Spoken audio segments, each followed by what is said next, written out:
Бұрыштар, көп бұрыштар. Бұл тарауда біздер осы жалпы бұрыштар туралы, көп бұрыштар туралы үйренеміз. Бұрыш дегеніміз не, ол қалай болатынын сендер білетін шығарсыңдар. Мысалы, мынандай фигура салайық. Мынау бізде үш бұрыш, иә? Не үшін үш бұрыш? Өйткені мына жерде бір бұрышы бар, екінші бұрышы бар және үшінші бұрышы бар. Ал мынау бізде тік төрт бұрыш дейді. Өйткені бұл жерде бізде төрт бұрыш бар. Және тік төрт бұрыштың бұрыштары бізде тік бұрышты, иә? Енді осылай қанша бұрышы бар, соған байланысты қандай фигура екенін айта аламыз. Мысалы, мынау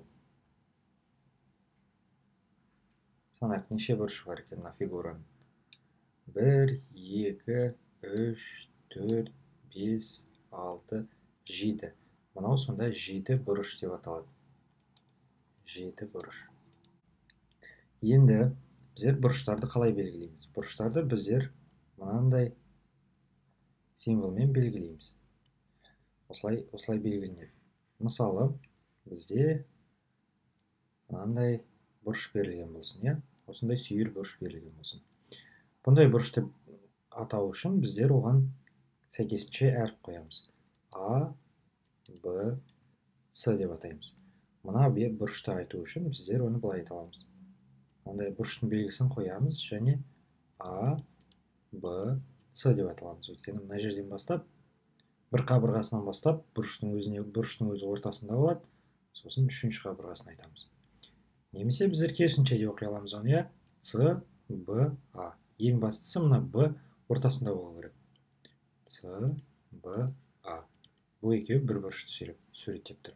Немесе біздер оны тіпті бір әріппен де сипаттай аламыз. Мына бұрыштың төбесі, мына жерінде қандай әріп тұр, сол әріпті жаза аламыз. Бұрыштың белгісі және Б-ны қоямыз. Бұл үшеуі де осы мына жерде тұрған бұрышты көрсетіп тұр. Енді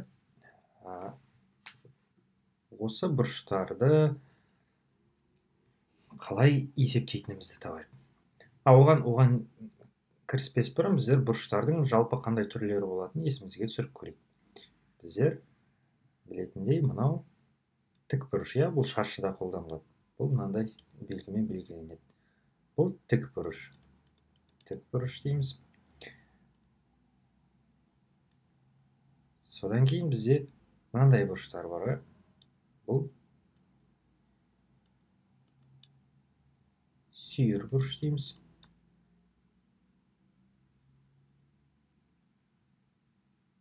Және үшіншісі бізде мынандай бұрыштар бар.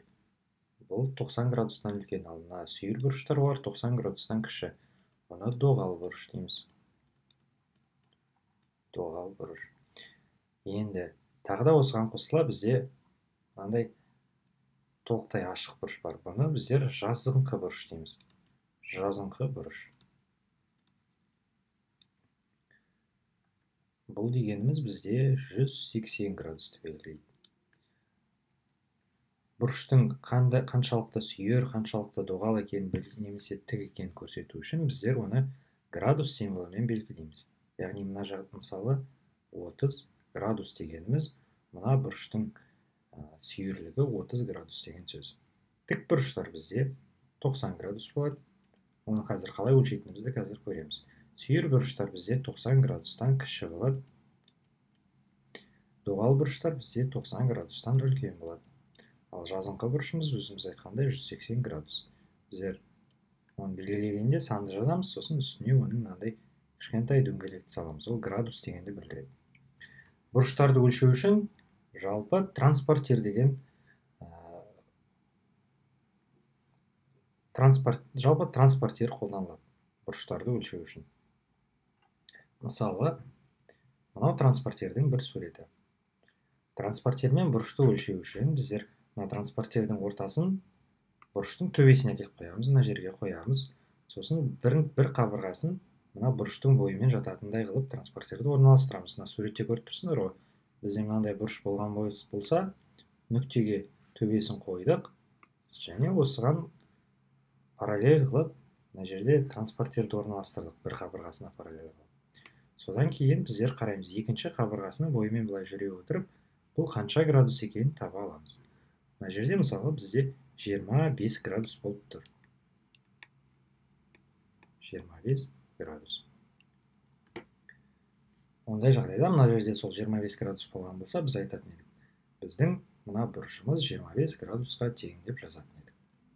Енді тікбұрыштың 90 градус екенін дәлелдейік. Мысалы, мына жерден қарайтын болсақ, тікбұрышымыз былай болады ғой, примерно. Тік болады, иә. Бұл тура 90 градустың бойына келеді. Сондықтан ол 90 градус болады. Мына жерде 80 градусты өлшеген екен. Түргесін қойды, мына жерде сызықтың бойына параллель қойды, және мына жерде 80 градус шығады. Ал мына жерде 130 градусты өлшеген екен. Төбесін қойып, мына жерде мына сызықтың бойымен жүріп отырса, 130 градус шығады. Және жазыңқы бұрыш дегеніміз, мынау толықтай былай жазыңқы толықтай болғанда қанша градус болатынын табылады. Мына жерде міне 180 градус деп жазылып тұр.